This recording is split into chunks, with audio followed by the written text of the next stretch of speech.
Hi guys, Lindsay here with Storybook Family Farm.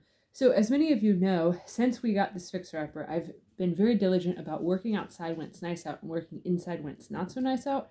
And today it was actually supposed to be nice out until this afternoon, and then it was supposed to start storming, but that didn't happen. So I had planned on actually, despite it being nice out, I had planned on working on the living room so then that way I could be cutting things outside, because it is very difficult to work on this project of paneling. I have one of the cats behind me. I didn't grow a tail. It's a cat, I swear. But so it has been very difficult to work on this project while trying to cut the paneling inside because there simply is not room. So I've complained multiple times about how difficult it is to work on a fixer-upper while living in it. And I thought I would give you guys a little bit of a showing what I mean. Because the last time that I worked on the living room, it was actually somewhat nice out. And I took everything outside, which meant that I had to drag the paneling, each sheet of paneling, down the 7 steps to go off of the deck, and then walk over onto the sidewalk and had my stand set up over there, which it was a huge pain in the butt to have to keep carrying everything in and out, and in and out, and in and out. And I was like, man, this is ridiculous, doing it like this. But today I had planned on actually redoing that going with that same method, that same plot, that same plan and stuff, until it started raining about 5 hours earlier than it was supposed to. So I had gotten out of the shower and I was like, oh, it looks like it's going to pour now. Like, glad I didn't go on a walk this morning, because that was kind of in my plans, and I would have gotten soaked because it like pretty much let loose out of nowhere and just downpoured. But so anyways, so I'm stuck working inside on the inside of the house, and I did get this piece of paneling up today, and then I did do some other trim stuff. But I want to show you guys how chaotic this is trying to renovate in a house that you are living in. So we have this teeny tiny little walkway here between this piece of paneling and the dog sleeping. And then on that side, you have another, like, I don't know, 1.5 feet, 2 foot, well, it's about 2 foot of walkway in between the piece of paneling and the dog sitting in the chair.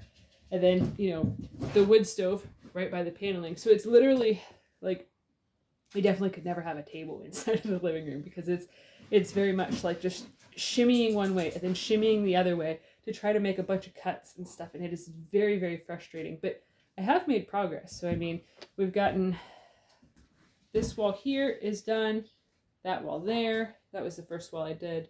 And I did get the styrofoam put up in the cracks right there, which just doing that alone has made it so that way it is quite a bit quieter downstairs when our son Willie is upstairs playing video games or listening to music.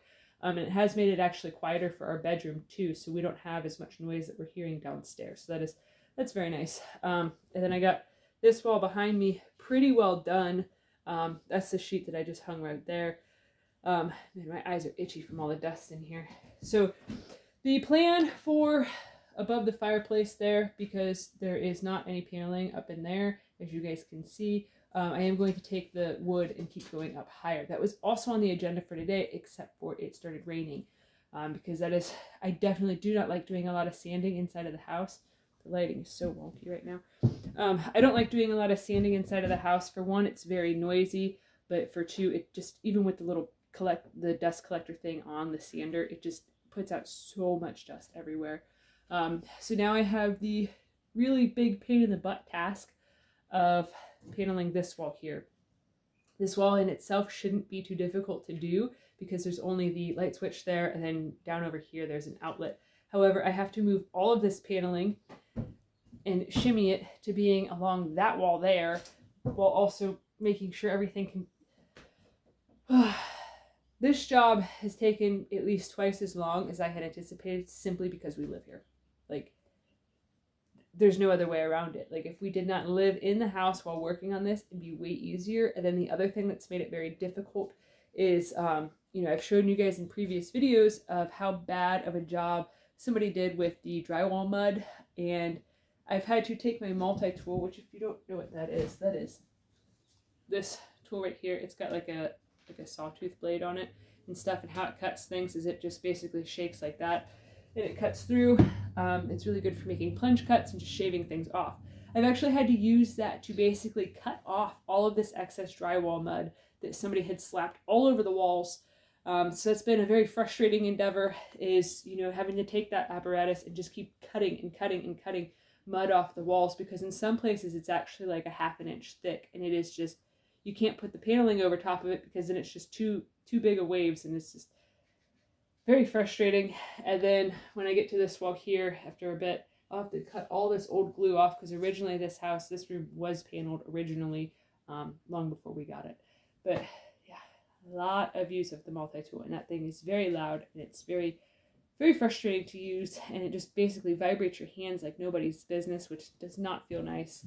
So yeah, I have a million different things I gotta do just before I can even start putting paneling up, but I am really, really excited that the end is near. Like, I can see the finish line. I literally have one piece to do on that wall right there. The only reason I'm not doing that first is because I'm sure that I'm going to have scraps left over that I can use a scrap to go on that, because it's like 5 inches shorter than a whole sheet because of where the trim is and stuff. So it's just, I don't want to take a whole sheet and just buzz off, you know, an 8-inch section.